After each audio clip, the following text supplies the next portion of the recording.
Wiggle, wiggle, wiggle. Do, do, do, do. Hey everyone, it's Sinix here, and I am doing my weekly live stream. Hopefully, I always like to pause a little bit just at the start to make sure people are receiving it and that it's actually working properly because that's important. Let me just hop on over to Painter. So I hope you guys are doing well. It is officially Pi Day, I guess. I don't know. I don't know if that's a big deal. Probably not, but nonetheless, I have celebrated it before actually with art. Maybe I'll find that if I get bored. I did some Pi art one year. I think that was maybe back in 2008, I want to say.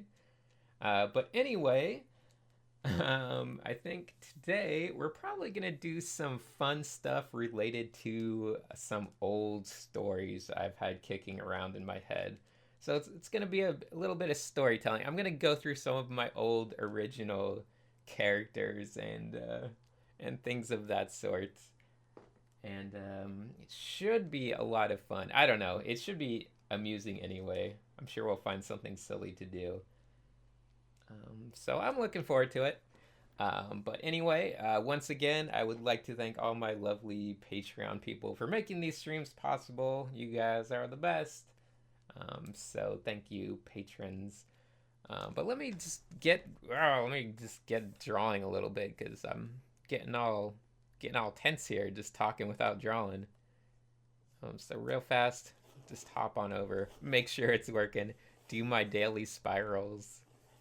And as someone said, I should be doing my spirals both ways. So my brain needs like a little bit to figure it out. So, okay, this is one way, and this is the other way. Okay, there we go. Now I'm working my brain. It's actually a lot harder this way for some reason, which is good. That means I need to practice this a lot more. Okay. And let me close my window real fast. I just realized I left it wide open. Great. Now there's no background noise, no cars driving by, any of that horribleness. So anyway, let me jump right into things. Today, I felt like I would share some old stories that I kind of made when I was younger. I don't know, they're spread out through all the different years. So I have some from when I was young, and some are a little more recent. But I'm gonna pull up this folder here. There we go. Ooh, let me shrink this down. So I got this folder. I named it Storytime, and I have 4 folders inside. And these are 4 original stories that I kind of thought up at different times in different periods. So the first one, well, I guess it's alphabetical. That's not very exciting. Let me hop down. The first one is going to be. No, I can start at the top. That's fine. I'll start alphabetical.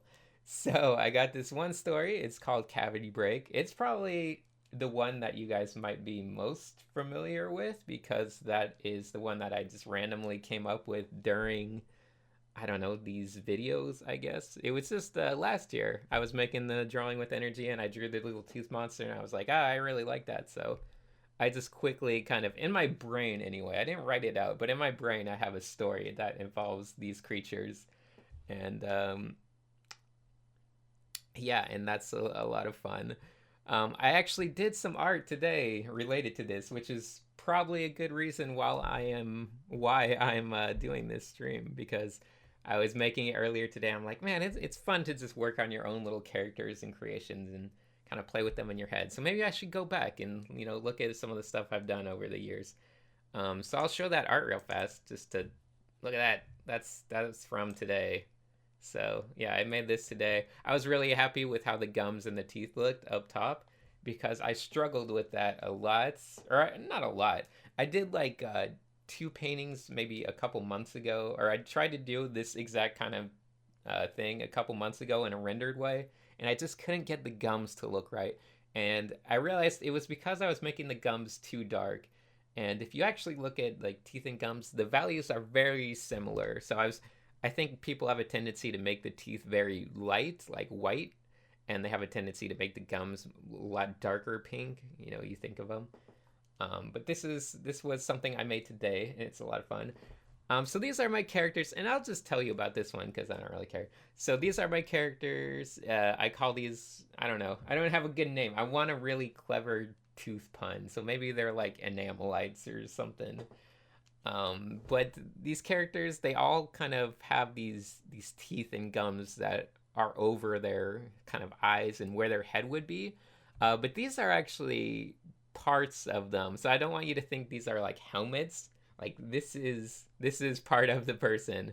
And as they get older, maybe teeth get knocked out. It's like a battling like kind of clan thing.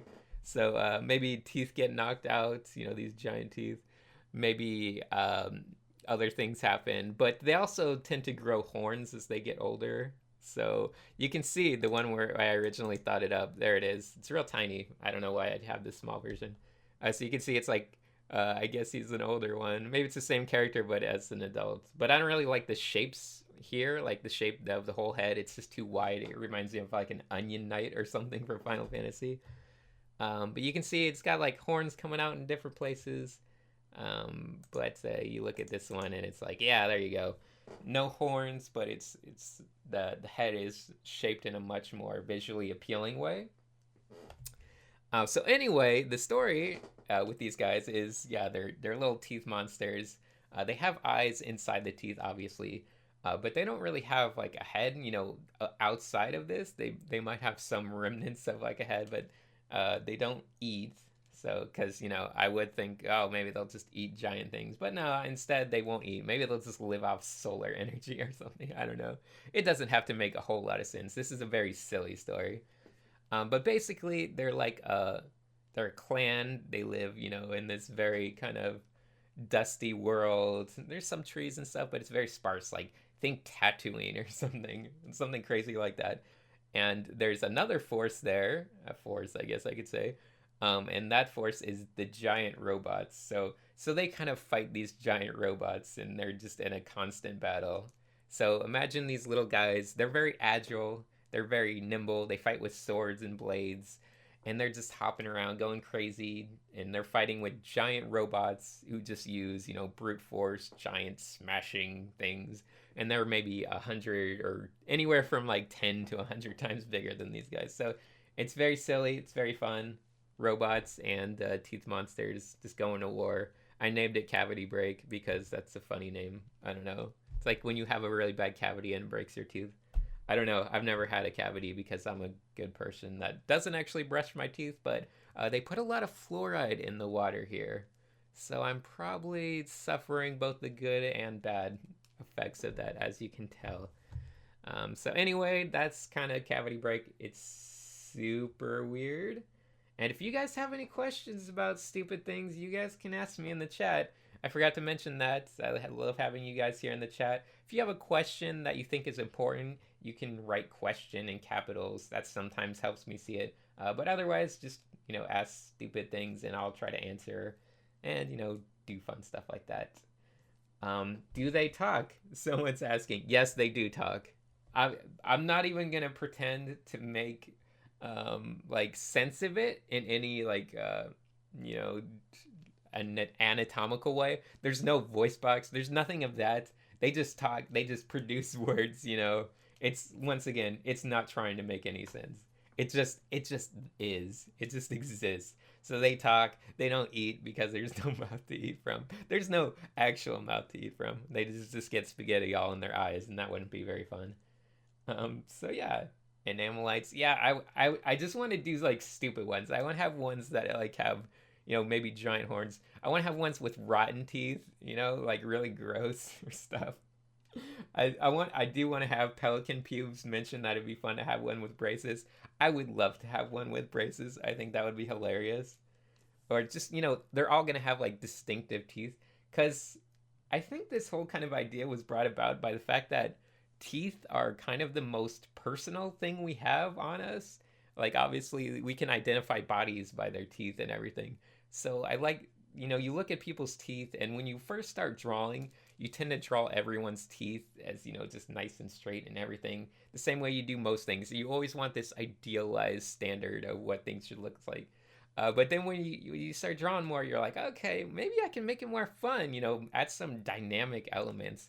So everyone's got unique teeth, and maybe a tooth is sticking out in a weird direction, and it just kind of makes it more exciting. So anyway, I think that's it for this cavity break, whatever it was. Um, Now there's three other ones here, and and oh, I'm sorry. I'll answer a couple questions real fast. Stress Cavity, great name. Cavity in the name is asking, do they brush their teeth? And I would say no, not exactly, but they'll pick their teeth because maybe they get like a giant chewing stick. Once again, it's a very primitive culture. They don't have like mass production or things. It's very tribal, so maybe they can like get stuff out of their teeth. I imagine honestly, like if this was like an animated thing, like maybe there would be a scene where one of them has like a chunk of something horrible like in between their teeth, and they have like a giant string, and they're just like flossing it out because I think that would be amusing. So yeah, that's about it. And Yiza, I don't know how to pronounce that. YZOV has a question. How do you draw without line art? That's not hard. That's called painting, actually. I don't know if that's a trick question. You're trying to stump me. But I believe when you draw without lines, that's technically painting. So, I don't know.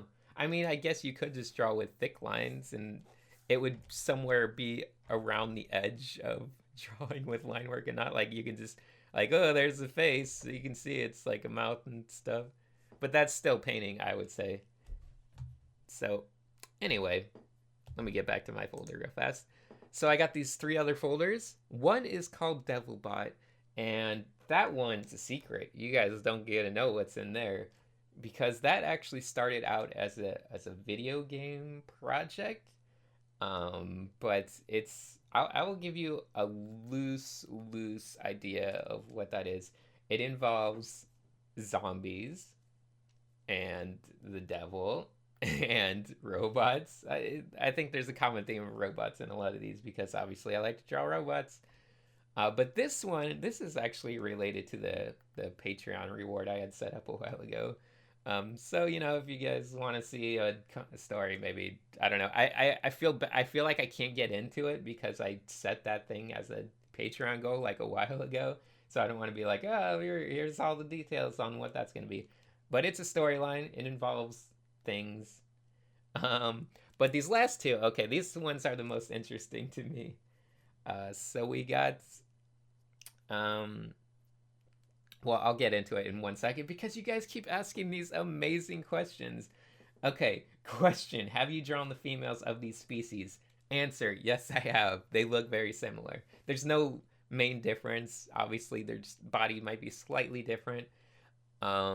Just girly. But the teeth, obviously, everything about that, they don't have a ribbon. They don't have, like a little bow on their head. They don't have hair or anything. They look basically the same. The teeth are generally a little smaller. I don't know why. That tends to, somehow, it makes it look more feminine. Believe it or not, I tested it out a lot. In fact, I was, why don't I just draw while I'm talking? That'd probably be way more fun. So I actually like to do these little teeth creatures occasionally, like in friends, like when friends ask me to draw something for them, I will draw them like a version of themselves as a teeth monster because that's fun. So you kind of look at their teeth and you're like, hey, have you noticed you have this one crooked tooth? And by the way, this is top tier stuff. I'm showing you guys how to actually make a tooth monster. So I always start with the teeth, and then I usually start with like top teeth, and you can do some bottom teeth, and you can see you can spread them out however you want. They can be very close together. They can be real gnarly. You can draw some eyes in there. If you want to make them girly, you can add a little eyelash. Like that's super girly. I don't think I would do that. But then you just kind of make a mound like of gums that go up into whatever you want. And their back kind of connects. So anyway, I don't know. I don't really like this one. Because once again, it comes down to a real proportional thing. So obviously, they can have a flowy gown if they're a girl. But That's kind of the gist of it. And once again, maybe this one's older. It can have horns. The horns can come off in random directions.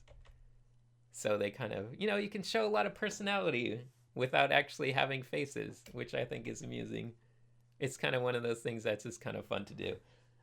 So anyway, that looks kind of girly, right? I actually didn't do anything to make this one look girly except give it eyelashes, but that already sells you. So that's the key. Just a couple eyelashes. And the hair is kind of, I shouldn't call it hair. See, when I think of the horns, they kind of represent a hairdo. But anyway, okay. Let me get back real fast. So, Devilbot, don't get to show you that one, but it's awesome. And that's actually the second most recent. So, Cavity Break, that was 2014. Devilbot, 2013, actually. And once again, it was a video game. I have this. That's actually the one where I have the most story fleshed out. I actually have a good idea of the entire story arc, whereas most of these, it's kind of like, I see parts of it, and I see things. I don't really have it all carried out. I just kind of have something fun. But anyway, there's Hemo-thyia, and there's this Nia, or Nia. No, I'll say Nia. So these are ones from when I was young. So these are probably the most amusing. So just based on the names, I'm only going to go into one of them, and I want you guys to pick in the chat. You get an option today. It's going to be all up to you guys what this actual video is about. So I've wasted a lot of time talking and not much time drawing. But this is going to be amusing. So both of these were made... No, actually, okay. Nia is the older one. That was made when I was probably like, I don't know, close to just starting to draw. And Hemo-thyia is maybe 2006 or 7, so it's pretty old. I was like, I've been drawing for like a year or two, or no, probably 2 or 3 years. So those are the two amazing options, and you guys can choose which one you would like to see. So just vote in the chat. I'll try to get a consensus. And, hopefully my chat's working. Sometimes I have to type something, like, hi, just for my chat to load.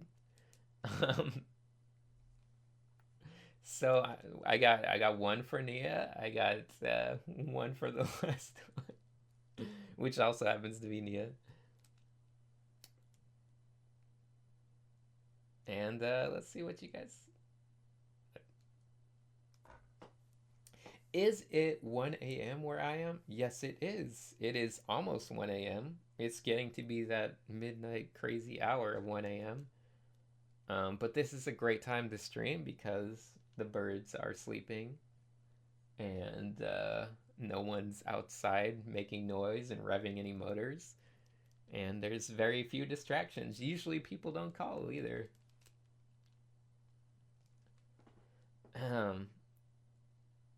Okay.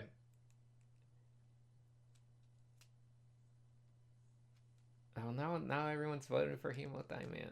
Well, we'll see. I maybe we'll do both. I don't know. I want to focus on one because then I can actually make some art instead of just talking the whole time. So someone has a question. Iridel is asking, I don't know if you've ever really gone over this, but how do you really figure out what a picture needs? I find myself stuck with pictures that feel in development, but I'm not sure what to do. That's a really tough question because, I don't know. They say that you never really finish, or at least some people say, I don't say this. Some people say that you never finish art, you just eventually give up, on each piece. But personally, I kind of I guess I do give up, but I just get sick of them. I wouldn't say I try to finish them. I just like to call them finished, usually very early on. But if you don't know what something needs, I don't know, that's usually a good time because you want to just start experimenting in really bold ways and avoid getting into the habit of experimenting in really subtle ways, like adjusting colors, adjusting little things like that, because I find that's a very wasteful habit. And if you just get into the idea of just changing everything or just really just painting a whole chunk of it. Don't be afraid to just overpaint things. That tends to be a little better. I don't know.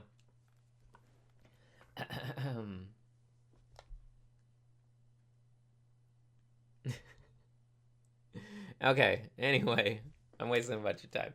So now I'm getting a bunch of votes for Hemo-thyia, which technically is a name that means the desire to murder someone, or just, bloodlust, I guess you can say. It's kind of a fancy way of saying bloodlust. But when you're young, you think, oh, it sounds so much cooler like this because you're a kid. So, I don't know. Okay, let's jump into that one because that got the most votes, I think. So I'm gonna quickly show you some of the old art that I got from this before I draw something. Okay, so here's the breakdown. Look at this old art. So this is like when I was, younger. It's like crappy, like, look at that. It's like horrible anime. It's even got like fake Japanese text. It's really embarrassing, but I don't mind showing you this stuff because then you can see where I'm coming from and what kind of stuff I used to do. So yeah, basically these are my main characters, and this art actually was okay. I mean, the actual individual like pieces, like the clouds or like the grass or the tree, it's completely terrible. But my overall like values, like, oh look, the sky has a gradation. The background, the farther it goes back, the more desaturated and gray it is. Like, that stuff's always universally good. So in that regard, this piece will always look okay, and some of my color choices were okay.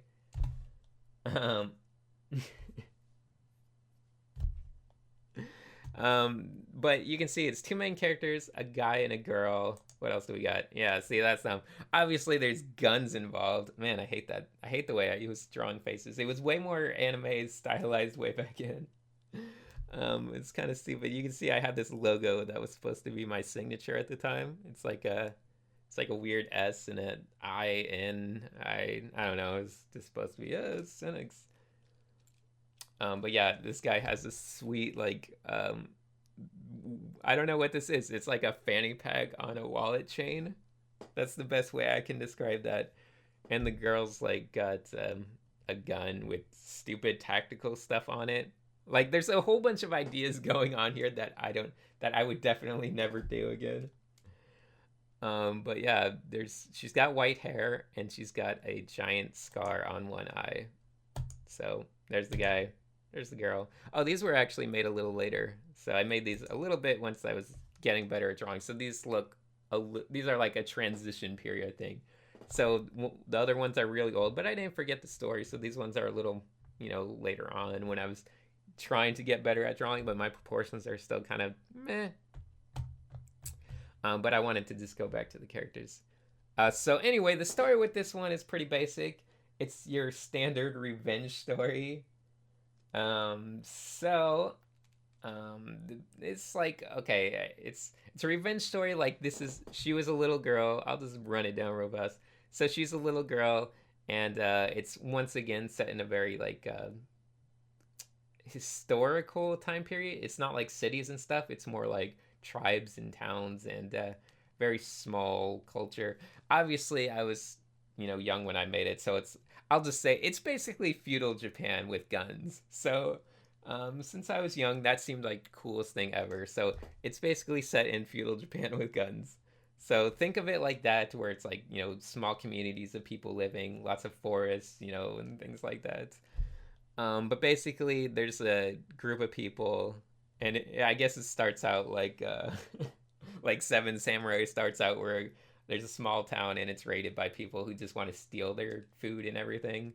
But they kill the people, unlike in Seven Samurai. Spoilers, they were just trying to get their food. But in this, they actually rob them, and they kill the people. And she's just a little girl at the time, and she's they meant to kill her, obviously. Oh, but she survived. So the one guy shot her in the head, but she survived somehow. Through the power of vengeance, she lives and grows up and, seeks her own vengeance. And obviously it's just a silly revenge story with lots of guns and stuff. And this is her friend that she meets along the way. And I don't know. That's That's basically it without delving too much into anything. But there are some amusing ideas in there. So yeah, these guns, I hate them. I would never do these in the actual story because they are, once again, they look super like tactical, or they just don't fit the whole setting. But I did have an idea for a gun, which maybe I'll design now.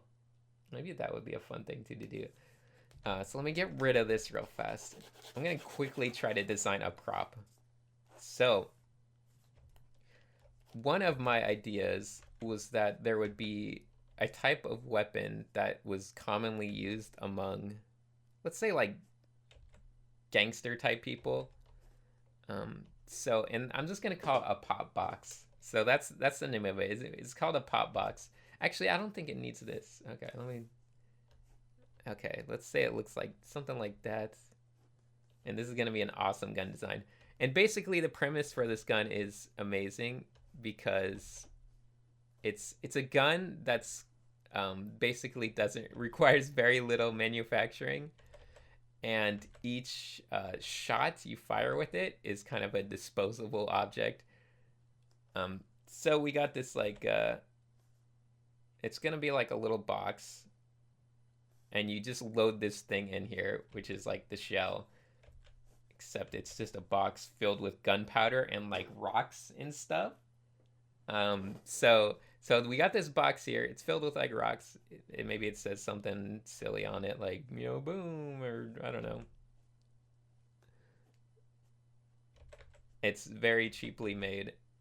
So it's like a disposable gun that everyone can get, because in this world, you know, things are bad. Okay, so anyway, I don't want to design the box part. That's the boring part. Graphical stuff. So basically, each of these, it just has like some kind of lighter mechanism. I've never actually designed it before.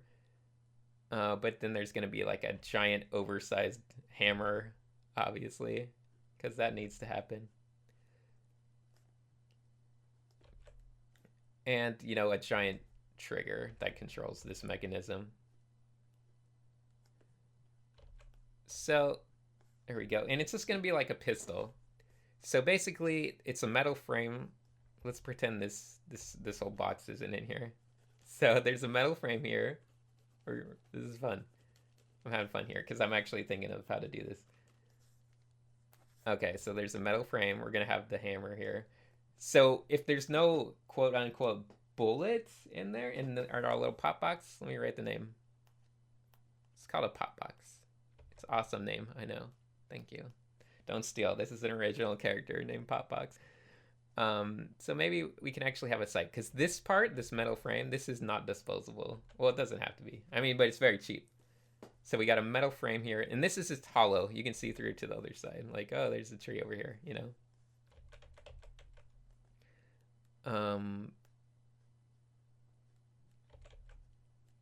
Okay, there we go. So there's our trigger. Actually, we should have made this more interesting. This whole part can be like, you know, engraved metal or whatever. I don't know. It can be awesome.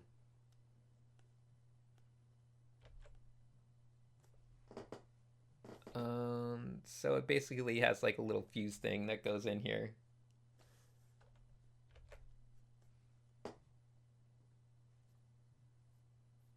And yeah, I think that makes a little bit of sense. We'll see. I don't really like this trigger though. See how it's like one giant curve like that? That doesn't really work, does it? It's not very aesthetically appealing. So let's just slowly. I haven't looked at any references as what a gun might actually look like. So, I mean, I want to make it slightly cartoony though. Okay, and you need to be able to cock it back. So maybe it can have a little thing like this. Yeah. Okay, I kind of like that. So there's this empty box, or this empty frame. It's got a trigger. It's got a little, you know, mechanism for pulling the handle, pulling the trigger, or whatever. And I can make it kind of small like this. Actually, let me fix that trigger. Okay.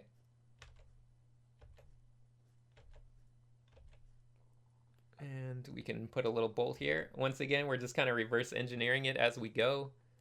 Little, maybe a screw just goes in there, holds this whole mechanism together. This can be welded.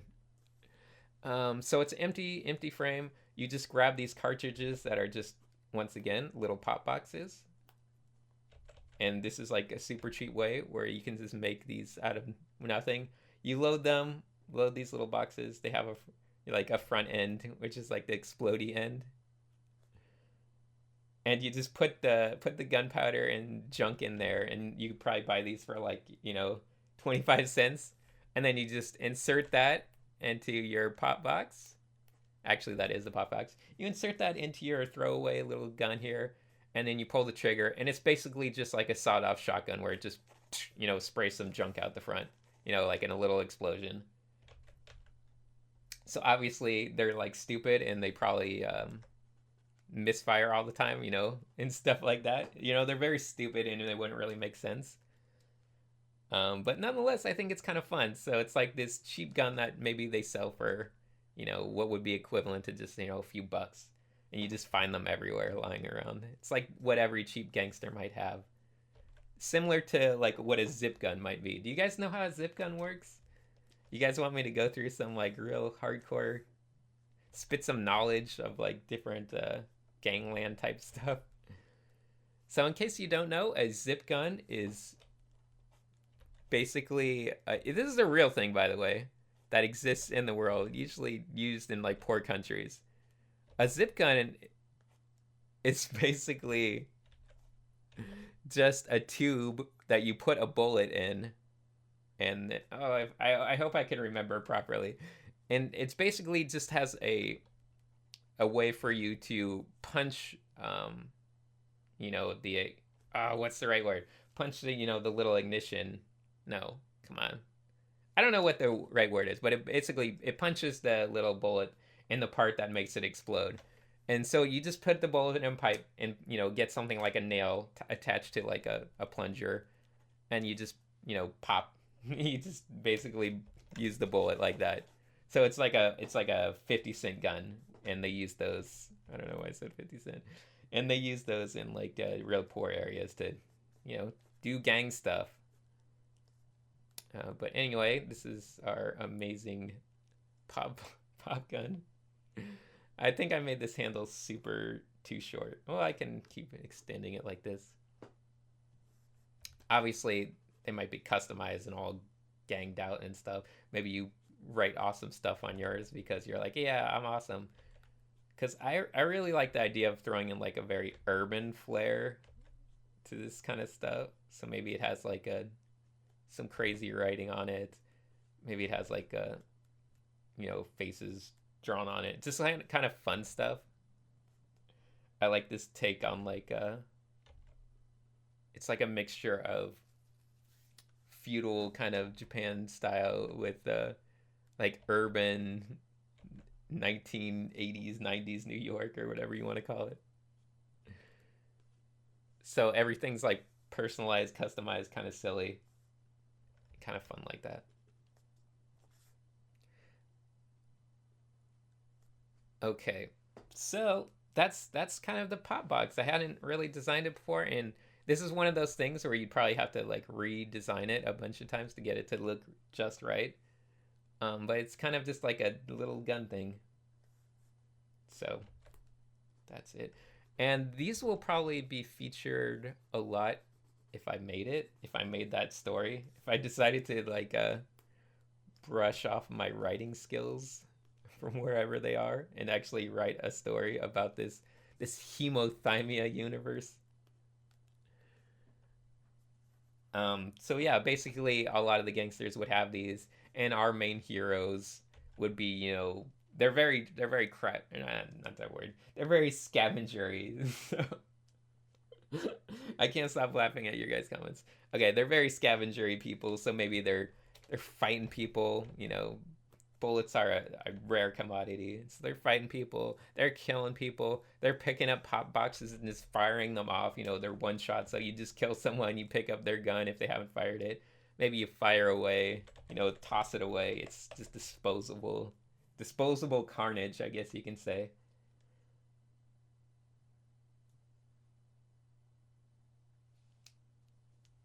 So yeah, it's stuff like this that really helps you build a world. And I guess that's kind of what else the video is talking about. It's kind of just a I'm always curious to see the kind of worlds people build. So yeah, it would be fun to maybe I'll render one of these out sometime. I don't think it'd be very fun to watch me render something as boring as this right now, though. This is one of those things that you render on your own time. Because it would just be like, huh, let's do like a nice, I don't know, let's get a nice wood grain texture going on. Yeah, let's just pick a good wood grain and just kind of render that out and then do a nice, maybe a bronzish steel. What do you think that sheet metal would be? Obviously, it'd be like a steel. But maybe it's all rusted or something, and then you just kind of render everything out. And I could see that being fun to do, but for right now, I won't bother. And then I could like add like, hey, look, they got paint, so they painted stupid stuff on it. Maybe not, yeah, like pink and random stupid, you know, the kind of colors you would see and that kind of stuff. Get some like lime green for this face over here.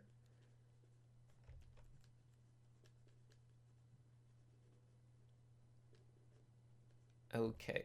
Anyway, so I hope this made some sense. I don't know. But I think it's fun to really, if you're gonna make your own universe with characters and stuff, you need props that make it really stand out. I feel like that's such an important part of creating stories is the props, because people often ignore that. They just think, oh, here's the characters. But a really unique kind of props and things, those can really set your world apart. Those are what really makes something memorable. Like, what would Star Wars be without its prop design? You know, all the stuff from the X-wings to just the lightsabers to everything. It can look so different. Can you imagine how boring Star Wars would have been if like the lightsabers just looked like, I don't know, like normal swords, like they originally did in the concept art? I feel like that would have made it so boring. But you know, who knows? Anyway, what am I doing? What am I doing? I know, I'm sorry. I said I wouldn't do something and then I started doing it, so sorry. I'm sorry. I can't help it when it's something sitting in front of me. This makes me want to paint it. Okay. Anyway, I'll quickly answer some questions from chat. That'll keep me sane. It's obviously really late. I keep doing these super late when I'm like all silly.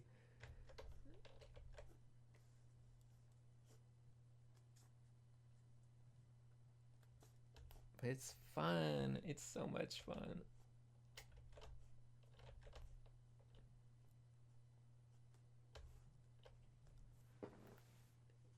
Anyway.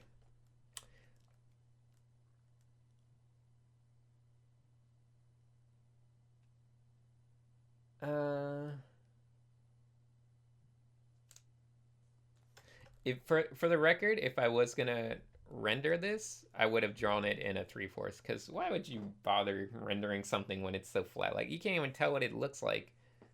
What's the point? Who's gonna render something in like this boring side view? Unless it was for like a, I don't know, a video game or something where they have to model it. Like, it's so boring. What do you think? Should the trigger be like made of wood so it just breaks off? I think that'd be kind of funny.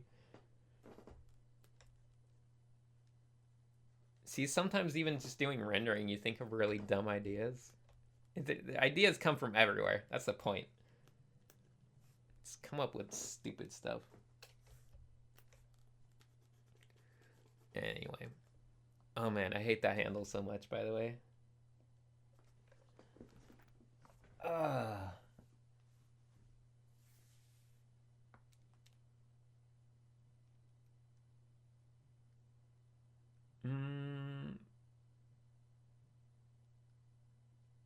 What's Jetty Jet talking about?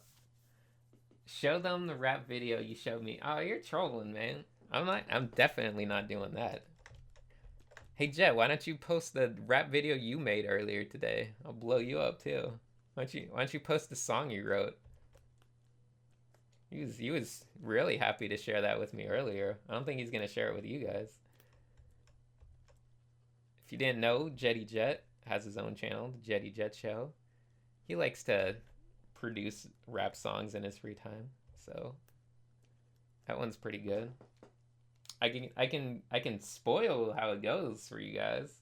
It has some like wiggle wiggle and tingle tingle. A lot of stuff like that goes on in his song. It's very inappropriate. Well, that's not very inappropriate, but it gets very inappropriate.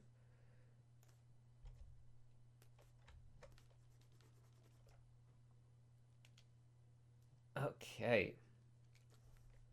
So anyway, I really I really don't want to waste more time on this thing.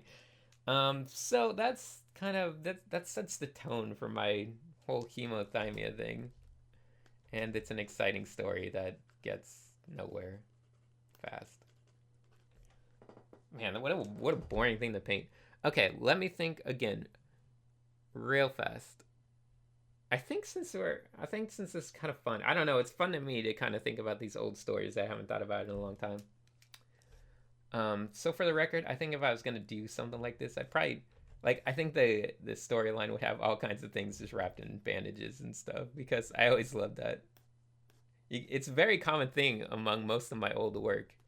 That just things are just wrapped in whatever. Everything's wrapped in something. So it's like, oh, there's bandages on everything. Maybe this broke, so it's got some bandages on it. Just like, everything's wrapped and it makes it look super silly. Oh, maybe this broke. It's got some bandages on it. Basically, think of everything you saw in like the design aesthetic for Sonic Boom. That was me when I was like younger. I think that's most kids. I don't know.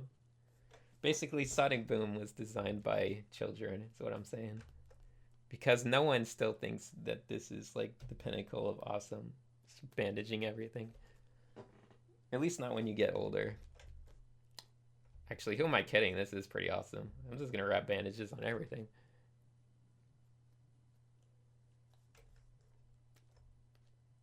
Oh wait, I forgot to wrap the handle. No, there we go.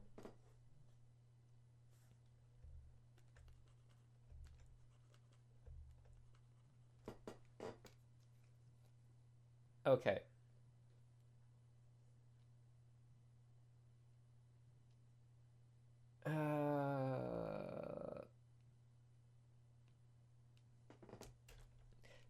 Freeplex HD is asking Sinix, do you use a Wacom? Yes, I still have my Intuos too.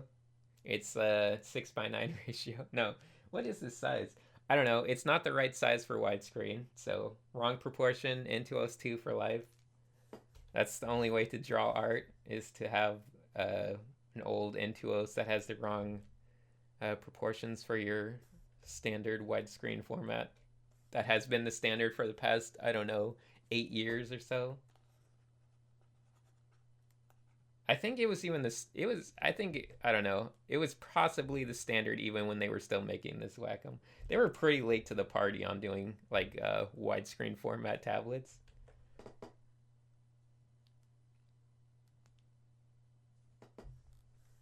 Yeah, the graffiti's there. It's in your brain. You just gotta. It's hiding under the bandages. I feel like that gives it even more personality. Like if I was gonna actually render, like go in 3D and render textures, you gotta add like cool stuff like that, like hidden things. Like maybe there's an awesome little design under these bandages. Maybe you just see little parts of it. That's what good art's all about.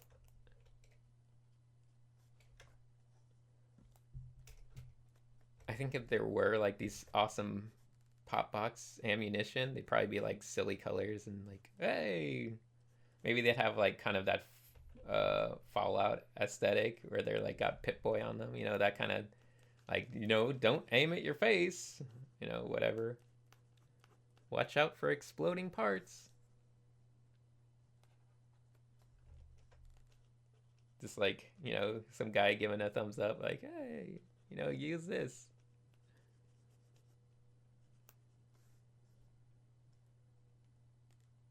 And then they'd have a bunch of little text and disclaimers and stuff. That's probably too manufactured. Well, no, I think you can get away with that. Maybe there's a little bit of manufacturing going on, but it's very localized.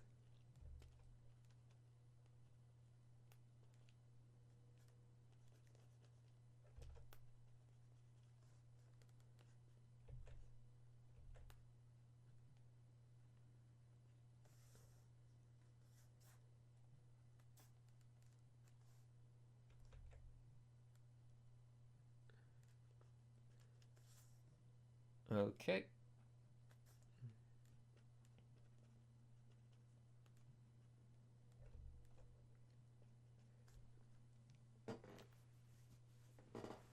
And it'd probably be all weathered around the edges and stuff, so you can have like that dirt and like crinkles and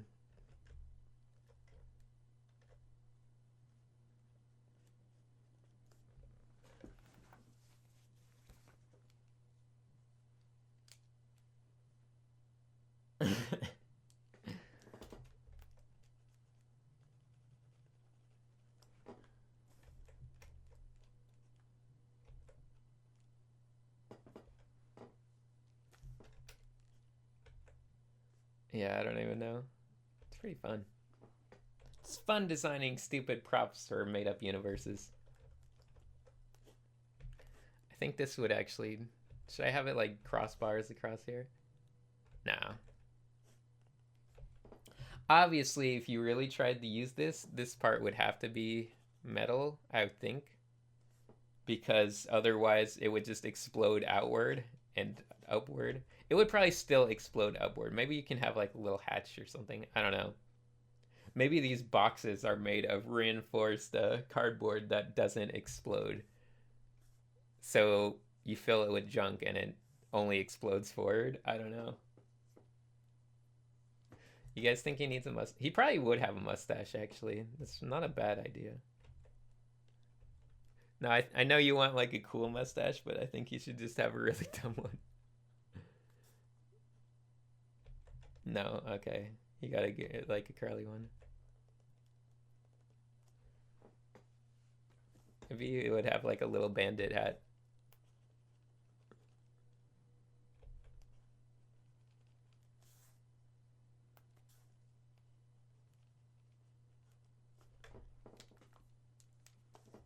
And like a poncho? Is that... Are we getting too weird?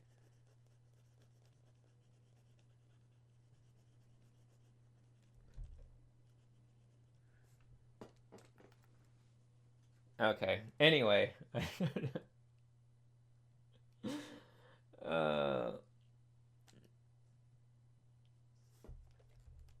So feudal Japan is a pretty exciting place. Yeah, the cardboard's a lot harder in not feudal Japan, for the record. So they can get away with this stuff. It would never work in our, you know, universe, but in not feudal Japan, everything works. He needs sleeves. Jeez, I don't know why I didn't give him sleeves. That was kind of weird of me. It's a sleeveless culture.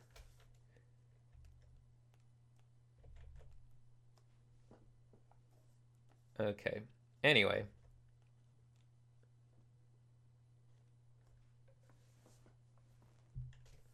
What else can I do?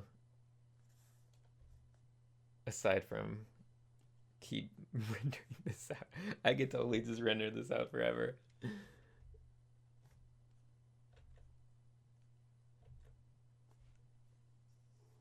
A little bit darker under here.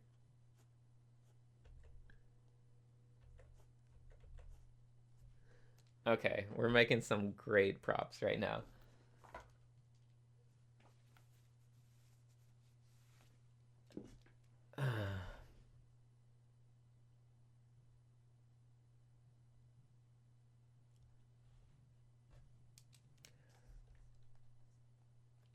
All right, I'm gonna quickly stop what I'm doing here before I just do this the whole time. And let's move on to something else. Okay, great.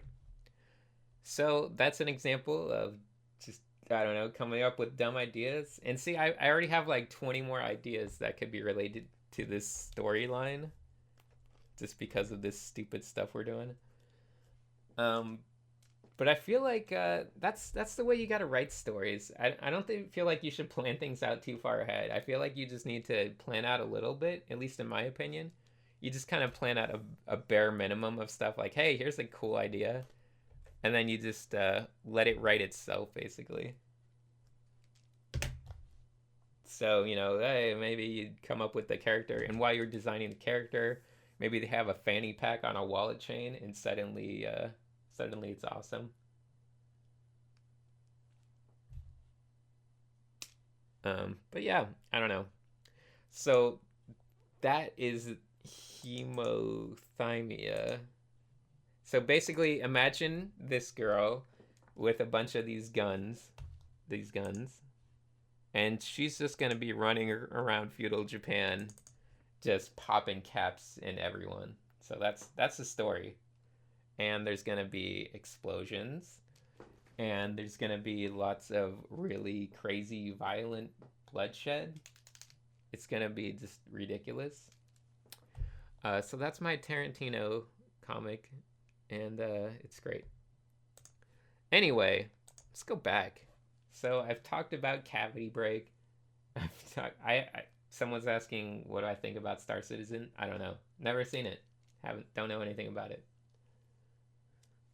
So I haven't talked about Devilbot. Not going to talk about Devilbot. I think, don't worry, I'm not asking for money. I think we'll reach that Patreon goal in due time, naturally. Like, it seems to be something that'll grow. So you guys will see this before, and you guys will probably get to actually see a proper storyline develop.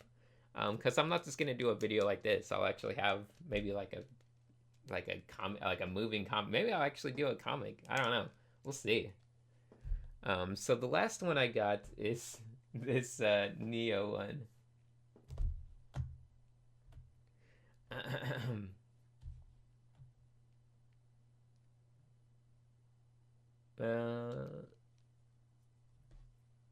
I don't know. Jamie is asking, are all the cool YouTube artists doing stories comics? I don't know. Are other people doing stories comics? I don't even know. I don't really. The only ones I follow are the ones I know. I'm pretty sure I haven't seen any of them doing stories comics, but maybe they are. I did see Jake Parker. His YouTube's awesome. He was talking about his old comic books and his new comic books. I really liked that video he did. It kind of inspired me to want to do more story stuff. But I don't know who else is. You guys should go watch that video, by the way. Jake Parker, he's on YouTube. I don't know, his videos have been pretty good lately. Does a lot of mechanical stuff. Check it out if you guys get some free time. Anyway, let's talk about this last folder. This last folder is called Nia. And, oh, okay. This one was actually made before Hemo-thyia. Psychret is doing a comic, but he's been doing that for a long time. He's been doing that for as long as I know him. It's just been this ongoing project that I actually know very little about it, to be honest. I don't know what he's working on. Yeah, but they've been doing that often, or I don't know, in the background for a long, long time. But anyway, this is the last story I got for you guys. It's not the last story I got, but this is the last kind of idea I had in my history book here. So this one is my artificial intelligence story, which are very hot right now. I know Chappie came out, and that's an artificial intelligence. There was the movie Her, that was one, and what was that? Transcendence, that was pretty much one. Man, there's been so much AI stories lately. There's even like 2 more coming out this year. But this was mine. I made it up a long, long time ago. And basically, here's my characters. So we got actually it says Hemo-thyia because I don't know why. So Basically, it's a story about this guy and this girl thing. That's a better one. Yeah, this girl thing. And once again, this is old, but the art's kind of new. I don't know. Some of the art's not super old. Um, but so it's a machine, obviously. I don't know. I'm having trouble describing it just by making these stupid things, but I'll just explain it real fast. So the basic storyline is there's this guy, and he's super into I don't know, robotics and things. I don't know. I guess he likes creating things. So there's these lines of robots like this, except not like that. Damn it! I don't have a good piece of art. I know there's one somewhere. I didn't have a lot of time to scour my computer for old sketches, so that's why I only have these ones, which aren't as old. But basically, there's like, these robots that are made for just like pleasure bots. I don't even know. Maybe they're just sex bots or something. But full body androids, whatever you want to call them. And this guy gets one, and I guess it's like Chappie. He reprograms it with artificial intelligence. Except I made this a long time ago. Whatever. So he gives one artificial intelligence and names it Nia, which is it's backwards. See, this is my clever storytelling devices or naming devices, I guess. See, it's artificially intelligent neural net or something. I forget what it was, but basically backwards that spells Nia or Nia. So yeah, so she's all crazy and weird, and no, but she starts out just looking like a pretty princess, like a sex toy, and then she develops her own personality. And one of the main things you can kind of see, she's got like bandages across her chest area. And one of the main things that was going on in this story, which I don't think has been tackled by any other of these AI things, but one of the keys that I wanted to like kind of address was the fact that these robots don't have genders, or an artificial intelligence wouldn't have a gender. It wouldn't have our kind of biological needs. So I was trying to kind of imagine what these things might be like, an artificial intelligence with a body, but it doesn't associate with any gender. So that's why this one, it has this body that it kind of feels weird about. Or I guess part of the story was just that it feels weird being in this like sexy female body. And so the machine itself doesn't have any like gender aligned. So one of the things of defiance it does is it gets rid of its hair, and it gets rid of its breasts or whatever it does. I don't know. So that's why there's kind of all these things.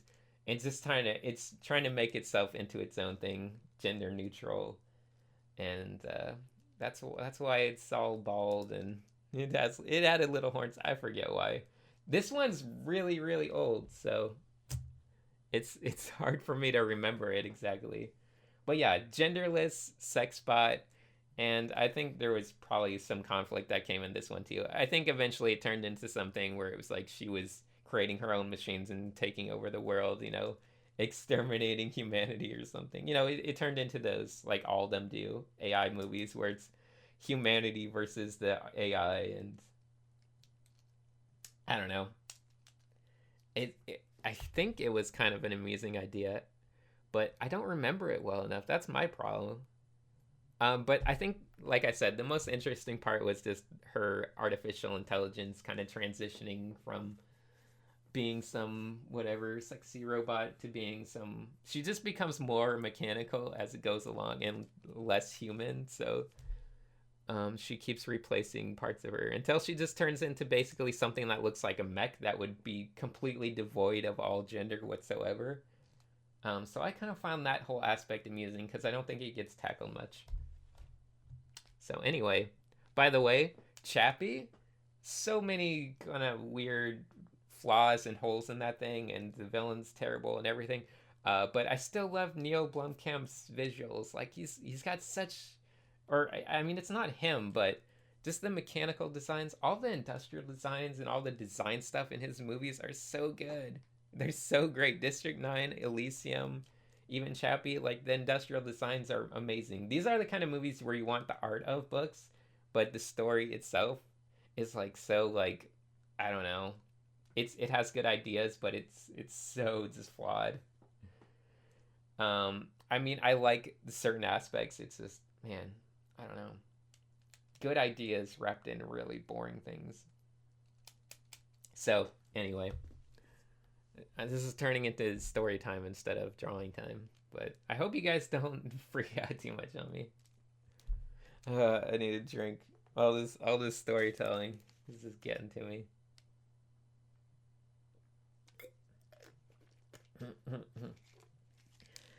So, yeah. Artificial intelligence is still a subject that I love, and I hope I wind up doing something related to it at some point.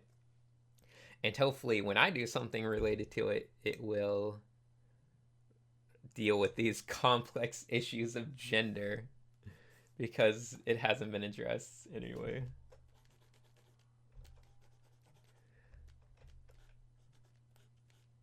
See, because it's such a fascinating topic. What is intelligence like if you take away all these biological kind of chemical things? Obviously, you'd have to fake them, right? Would you have to fake some chemical impulses? I don't know. Can a robot feel happy? I don't know. Can artificial intelligence feel emotion? Probably not. Whatever. Oh, I don't know. These are the kind of things I want to hear talked about. See, Chappie did do a good job at kind of bringing up these topics of what is maybe human life, or that whole idea that you can just kind of copy paste, in like an actual person.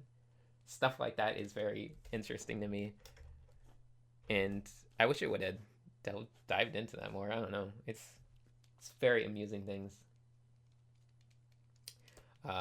Okay. What was I gonna do? I forget. Mm. I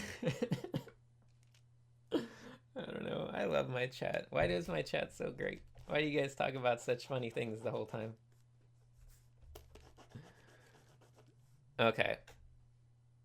So let's draw something. Let's make myself feel better by drawing something.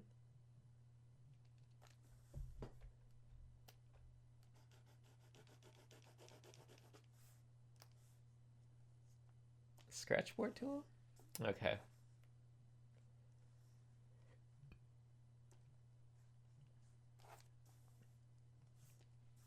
There we go. Nice blank slate to work with.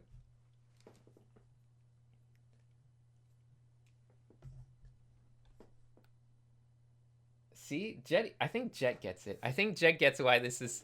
It would be such a good story, because I love this idea of people being like, oh, look at that, the sexy robot, like in her kind of like still looking like that for most of it, when the character, you're relating to the character and you're falling for the character, and this guy's being like, yeah, she's hot, and being like all this stuff, and then have her just kind of strip that away slowly, and they're like, it's not even a she anymore.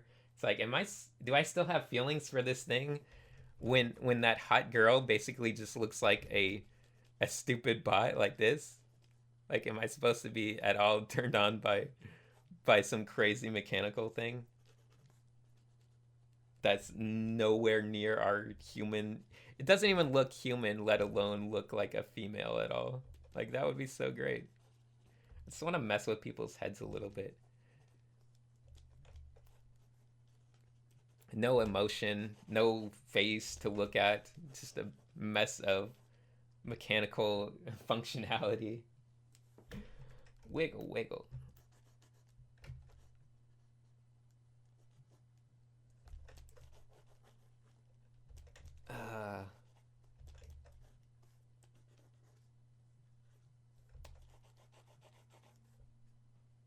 So many emotions. See, it was my first story that I really got hooked to. Like, in my head, I was like, "Oh, this is what I'm making art for. I'm gonna create this thing, and this is gonna be my story." And I actually learned to draw. I think I mentioned it before, but just for people that don't know, I actually learned to draw because I wanted to write comics, or I just wanted to write. I didn't really care about drawing. And then once I started drawing, I'm like, this is so great. I just want to become a concept artist and do all this stuff. But the first thing I loved was always making stupid stories. And it was dumb stories like this that dealt with all these weird things and ideas that were really exciting to me. So I'm like, oh, that'd be so weird. I just want to mess with my audience and have them feel emotions for this thing that's not even a human, and then have them look stupid because they're like, "Yay, look at me! I care about this thing which has no human face." Um, Even in Chappie, I know this is really common in AI, and I'm sorry, in like movies like Wall-E and anything where there's a robot where they want you to feel attached to, they always give it features of humanity that you'll so it can express emotion. Like, Wall-E has like eyebrows or just the shape of the eye. They don't have a face like ours, but we relate to it. And even in Chappie, which I looked at originally, I'm like, oh, this is gonna be good. Like, it can't really show emotions, but no, they gave it like eyes, and they also gave it these bars that come around like here and here on Chappie, and these I noticed they move. So this kind of represented like a brow, so like it'll go up a little and down a little, and so this one it'll kind of represent a mouth, just a lower mouth, very. So this goes up and down, and it kind of I'm like, they took the easy way out. They just made it very easy to relate to. So I guess that was a little disappointing. Anyway, that's not drawing. I was supposed to be sketching things. I wonder if I can make that Nia character in any interesting different styles. I feel like it would be really great to mess with people by before going like full mechanical. If this robot decided that the better look would be to look like a man, just for the sake of kind of its own purposes. If it just like adopted a male look, like how much would that mess with people? If it is like this once sexy sex bot just started looking like this, like a guy, and like it's like this is who I am, this is me. I was a sexy sex bot. Now I look like an office worker. Do you still have it? Now, don't you feel terrible about having feelings for me? I think that's such a great. I don't know. I could go on and gush about how smart I am forever. You guys gotta stop me. Talk about how great my stories are. But it's good to feel some, passion toward those things.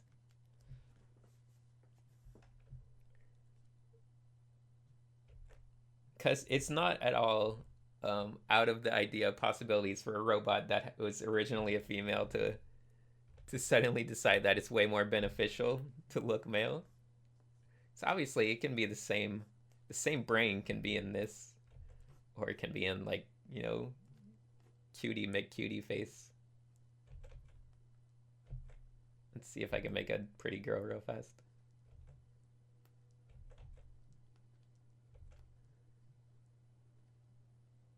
I can't do it. Okay, hold on. My brain's. Hold on, I can do it. That is not a pretty girl. I can tell just by looking at the shape of things so far.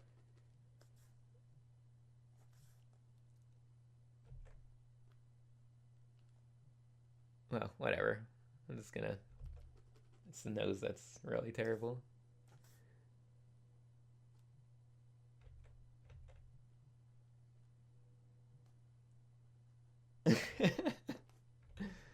Man, why is drawing so hard? No. Okay, well, that's not a pretty girl, but nevertheless, it's like female, male. I made the shape of the face super weird, so just ignore me. Oops, my screen went blank. Ah, oh, come on.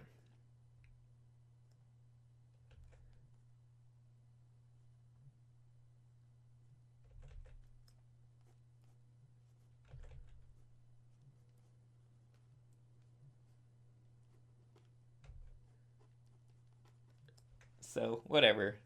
Just Just imagine that the same intelligence would be in this body and then this body, just at different points. Would people still connect to it? I don't know.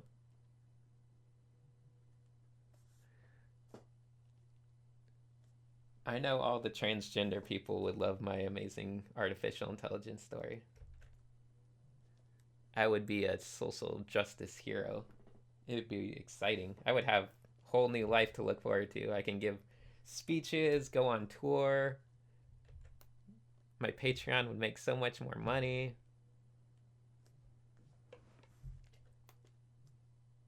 Okay. Look at these weird characters I'm making.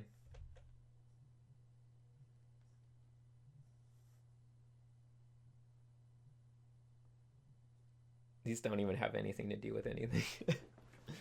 It's fun. See, this is the best part about art, where you just start making stuff and suddenly I'm like, I'm drawing.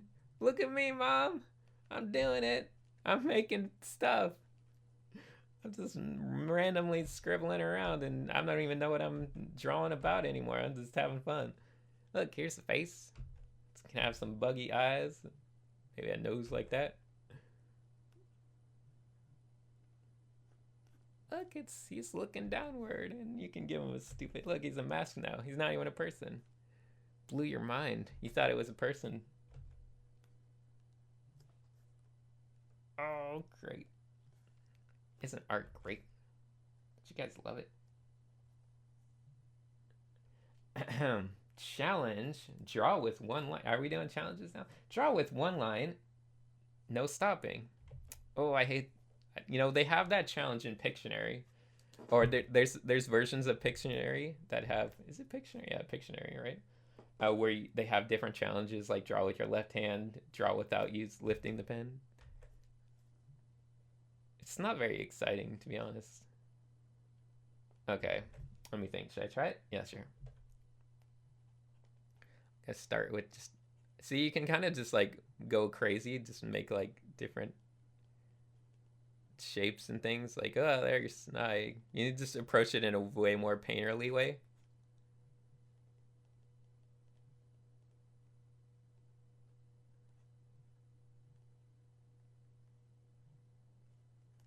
There, I made a face without lifting. It's really shitty. It's like his eyes are like facing opposite directions. He looks like he's cross-eyed. I'm just gonna draw a little more in here. Just for fun.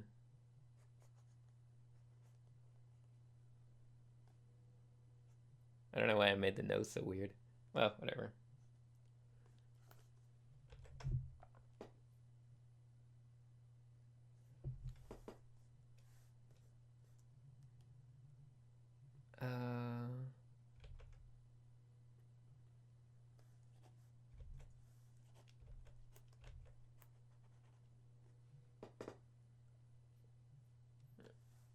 Yeah, I'm pretty sure.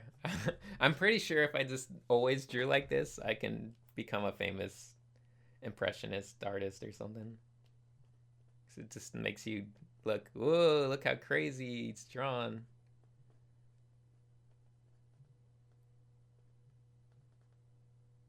And you draw like, whoa, look at that. He's going in there. And look, it's like, oh, look how weird he is.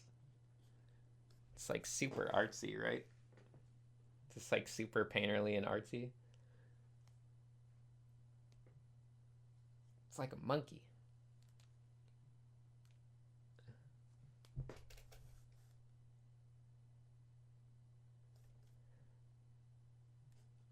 Anyway.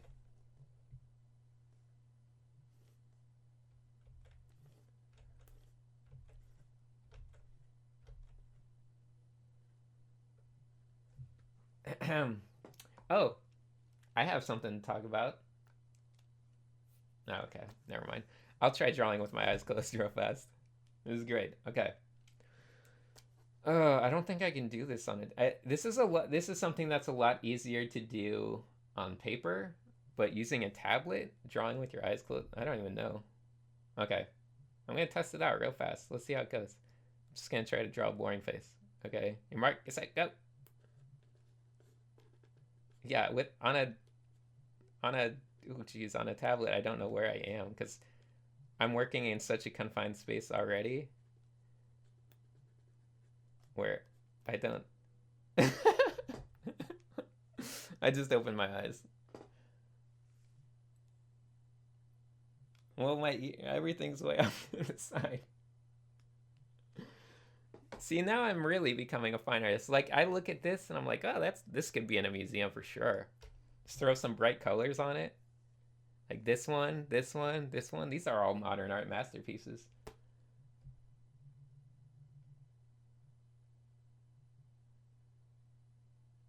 Uh,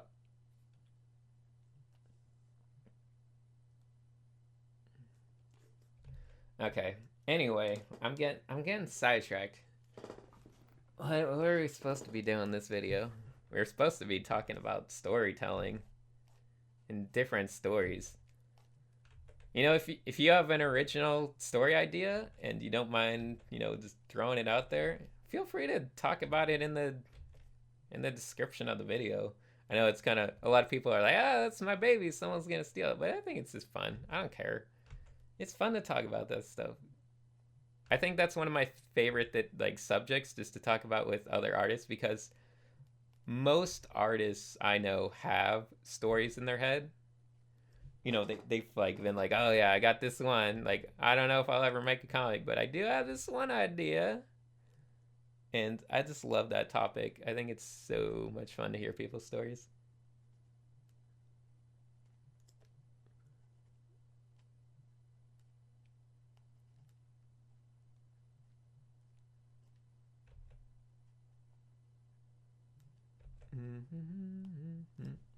Anyway, I watched the movie John Wick today. It's very good. I enjoyed it.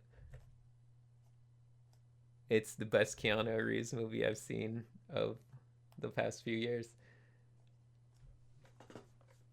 You guys should watch it. If you're into violent action movies, it's pretty good. It's one of those movies where they actually did the violence pretty well. And I'm a real, I don't know, I grew up on 80s movies. I mentioned it before. I'm a stickler for my violence in action movies. Anytime I see a fake blood splatter, 90% of the time it looks just terrible and takes me right out of the movie. There's a few people that do it well. I've mentioned before. Neil Blomkamp, even Chappie and stuff. He's pretty good at his violence effects, CGI violence. Elysium was really good at it. This movie, Chappie, has some pretty good scenes. But John Wick, it was pretty good. I feel like the bullet effects and the splatters and things, they were much better than most movies. I think the big problems was aside from like the color of blood and things, a lot of movies tried to imitate the way. Okay, let me get real nerdy for a second. There's two good ways to do violence in movies. The one is doing practical effects, and it's very unrealistic. So you have squibs and things in their like little blood packets that will explode when someone gets shot, and it's not actually realistic. Like blood doesn't just kind of pop out, in little explosions. Um, but it's it's good because it's kind of that movie effect that you like. So obviously Tarantino in the movie Django, they went overboard and they just exaggerated that style, and it looks, it's fun, it's great. I love the way they handle it in that movie, where it's just stupid giant practical effects squibs that are just filled like with a gallon of fake blood just popping off everywhere. And then you have this see, but in that effect looks terrible when you try to do it digitally. So if you try to do like these giant blood splatters digitally, it looks so dumb.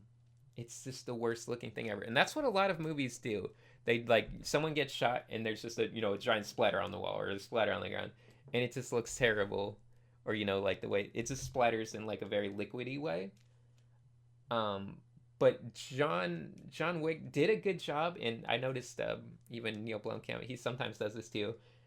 Usually, if someone's just getting shot like real fast, from somewhere, you're not seeing like an explosion like that. You're usually seeing like a quick like mist, like a quick little like a cloud of, and that's kind of a more as far as I understand it, I haven't shot that many people this year, but that's kind of a more realistic looking way of doing things. So there's these two schools of thought. One is practical effects like Django, and the other one's digital effects, but realism. And you see that in I think even Saving Private Ryan did a really good job with those types of things. But generally, when someone gets shot, you're just gonna see like a little pink cloud, like a mist, like a, if anything. Usually, actually, when people get shot, you don't actually see anything. It's just it's not a big scene. But if you are gonna try to make it more graphical and stuff, you gotta know what to do. So that's my advice for you guys. You want to just do in your art, because obviously we're artists. You need to be able to render different things like that.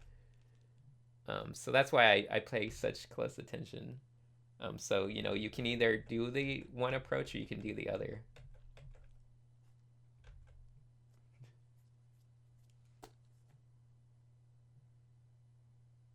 Yeah, I know.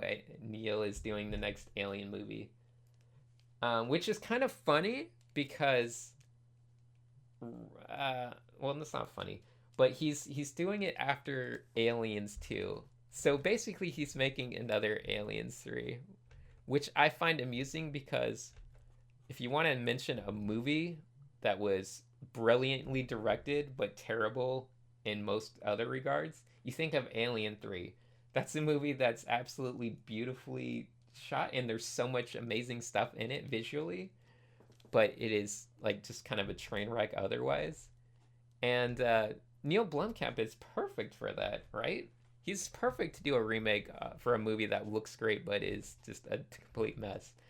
So, I hope it turns out well, but you never know. Because obviously Alien 3, which is the movie that he's going to be, doing away with, was made by David Fincher, who is possibly the best director out there. I don't know. It's kind of a big toss-up, but he's extremely talented. Obviously, he did, things like Social Network and whatnot else. And Fight Club was obviously a big one, and I don't know. It's lots of good movies. I don't know what his next movie is, but I'm sure it'll be great.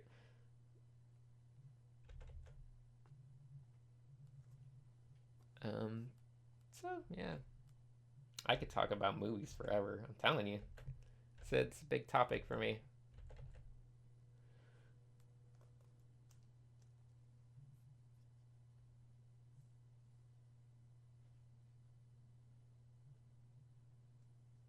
Um, can I make a tutorial about female facial structures? I don't think so. To be honest, there's things that are obviously more dominant among females. The chin will be, more obviously we associate things like masculine chin. Like we just say those things outright. A lot of things are just gonna be grooming things like eyebrows and eyelash, things like that, which make a huge difference. By the way, you want to make someone a guy or a girl real fast, or like just look at some eyes and make it female or masculine.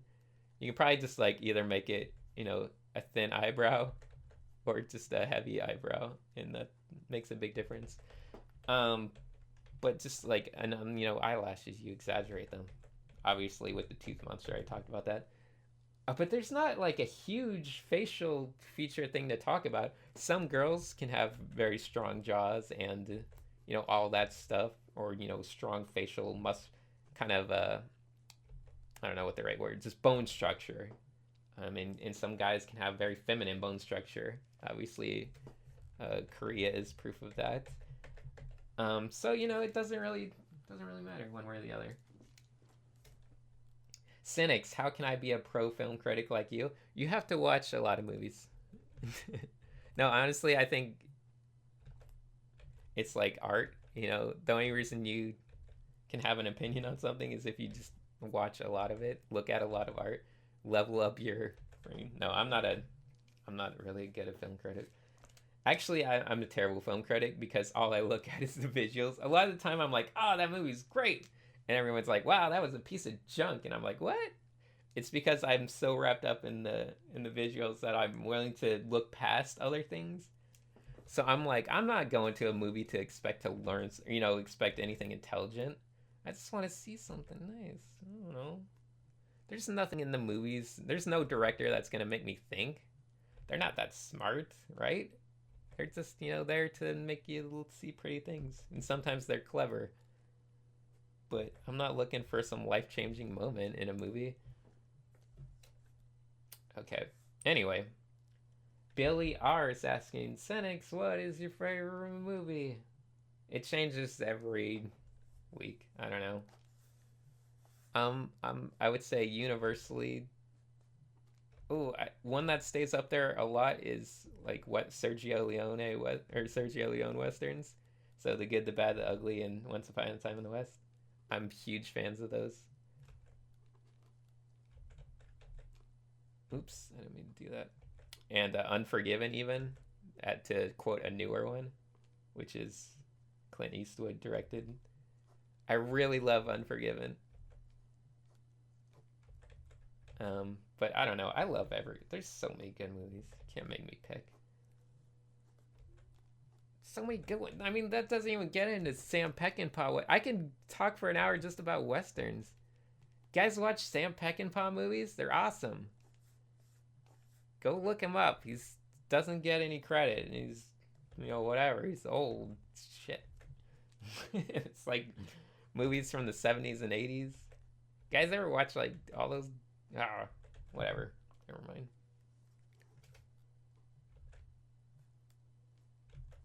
Movies are great. I could watch movies all day. I used to try to watch a new movie every day. Back before I had a job and stuff. I would just draw during the day and then just watch a new movie every night. Those are the days. Now I have like people and friends, kind of, occasionally. So it's hard to get away with doing that. But I have seen my share.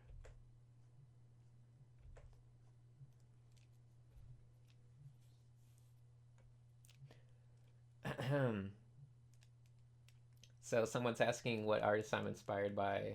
Lily Hosgood is asking that, and Alan Turk's asking what I think of Kim Jong-il. Well, I can answer these both in one question because I'm inspired by Kim Jong-il a lot. I think he's great. I've seen him in person. Obviously, I've gone to watch one of his presentations, and it's so much fun. It's great. I just love it. I wouldn't say he's my most, unlike well, I don't know. Psycher always talks about how he's his favorite artist. It's the greatest thing of all time. His ideas aren't crazy. It's just his technical kind of, or the way he can construct things so effortlessly is just so inspiring. But there's nothing like about his concept designs that really is worth caring about. Or his style. Well, no, his style's great, but it's just I don't know. There's a lot of factors that go into art. He's obviously not much of a painter, so I'm a big fan of painted skin tones and things like that.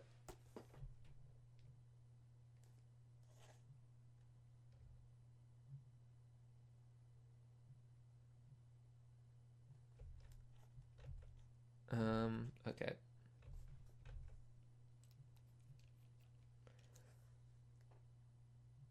Ooh, okay. So, in terms of my big inspirational artists, Ashley Wood was probably one of the biggest inspirations over my art career, along with people like Sparth. They've all been during different periods of time, so they've all made huge impacts.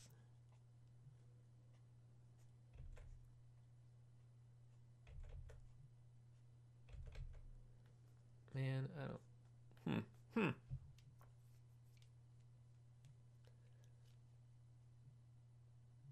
Can I do a guide on skin tones? I feel like I kind of vaguely have.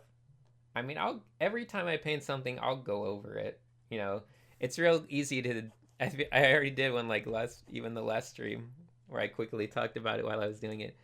But there's not that much to it. I mean, there is and there isn't.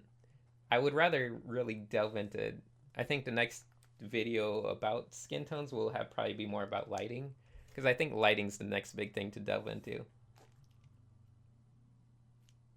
What about Wes Burt? I love Wesley Burt and Marco Djurdjevic.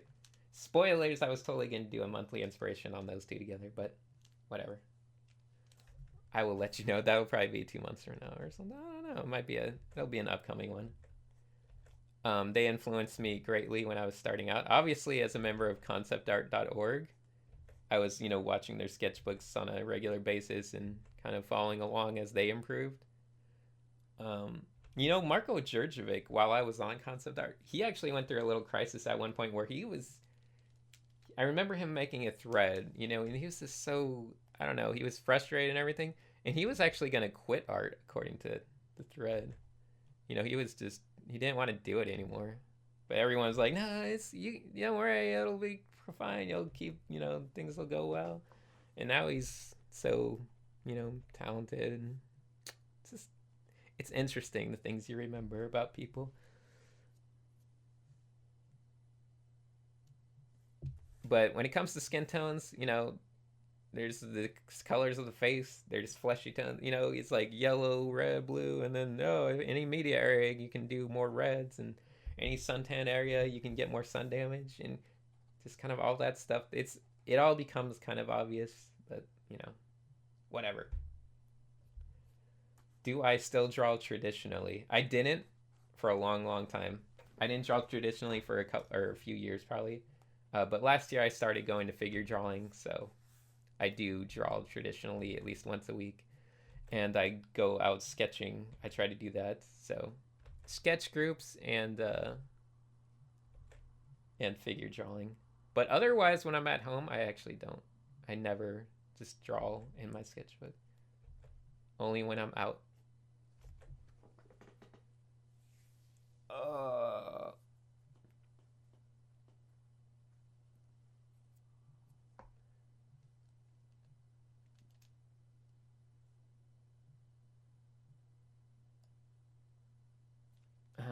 Okay. Bang is asking, how do you choose your color palette when you paint? Do you make one first or just wing it? I'm always scared of messing up the values when painting colors without double checking the values.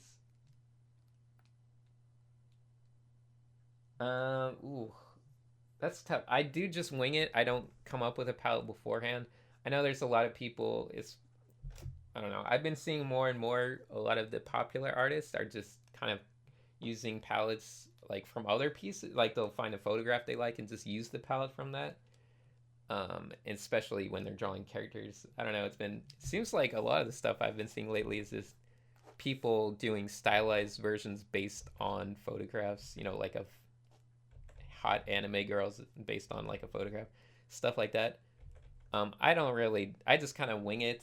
Usually I just get an idea, like I'll draw a face, like say this guy over here, and I'll just be like, I'll just put in a base tone. Like I'd like to think of it like flat colors first, and then I'll be like, oh, okay. Or you want him to be a bright scene, you put in something bright. Or, I don't know, but I just kind of wing it. I don't really care that much. Oh, so Billy R is asking how I like Gran Torino. I love Gran Torino. For the record, I really like all of Clint Eastwood's movies, even though he's kind of been a little crazy with all of his, talking to chairs and all that stuff. But I still think his movies are really good.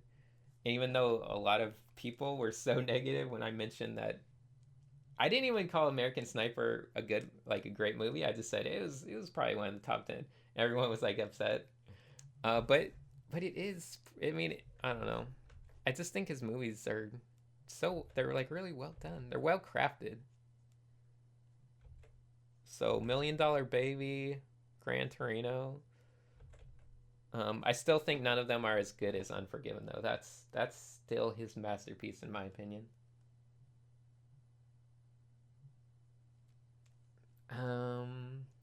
Anyway. It's already been an hour and a half. I was only planning on going for an hour, and I'm definitely not talking about any of the stuff I planned on. Well, I did. I covered some of the story stuff, which I hope was fun, or at least amusing. I hope you enjoyed hearing about, these stories that had been in my head when I was younger, or just, whatever. I think they were fun. Do you watch any TV shows, Sinix? Yes, I watch a ton of TV shows. But that's, maybe we can stream about TV shows another time. Currently, I mean, obviously Game of Thrones is popular. I like that. But there's so many good TV shows. I don't know. I don't even want to go into it because it would just keep me here for hours and hours. But yeah, I don't know. I think I'm pretty much done for now. By the way, Better Call Saul is really good. Did I already mention that on the stream? I don't know. I really am happy with the way that show came out. I think Better Call Saul is a lot better than I thought it would be. Like, I knew it would probably be okay, but man, it's pretty great. At least the last episode especially, I'm like, man, this is a pretty good show. Anyway, okay. Okay, this is gonna be the last question because it is an art-related question. I don't want to talk about something like that, but R. Loach is asking, any tips on painting wounds? If I don't know, that's such a broad category, because if you mean like, hold on, let me just open something that has paint on it. What's it here? This was from whatever. Just open this real fast. So we got some gums here. Look at that. Look at that junk. Okay. So, I mean, obviously, if you're just doing like scar, this isn't actually a good example because there's no skin tones. This is gums.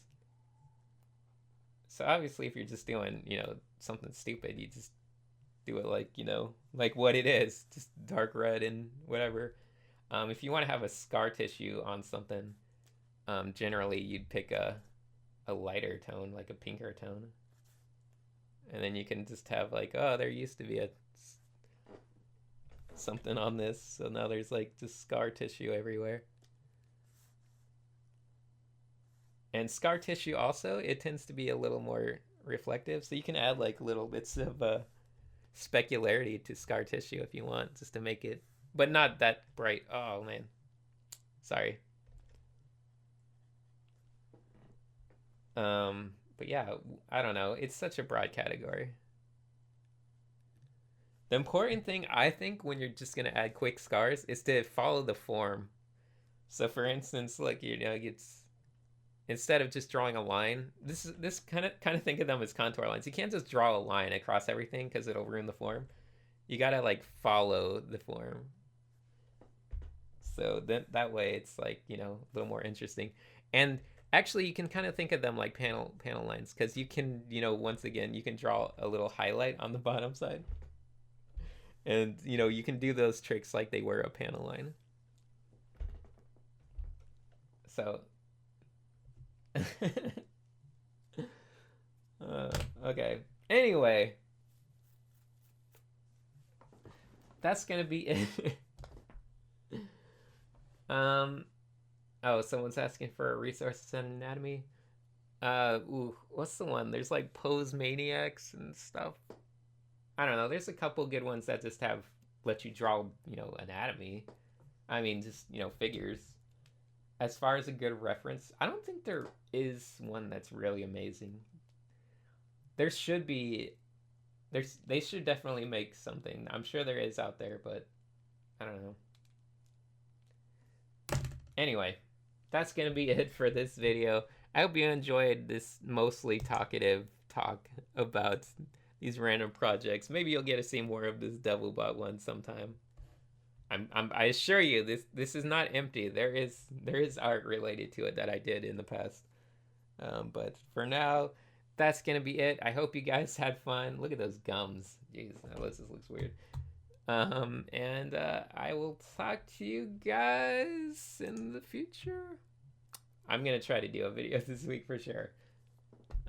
Maybe this video will have one of these faces from this page in it. It might. Maybe I'll bring one of these faces into the video. Anyway, that's gonna be it. Thanks for watching, everyone. I hope it was slightly amusing, and I'll see you guys shortly. Oh.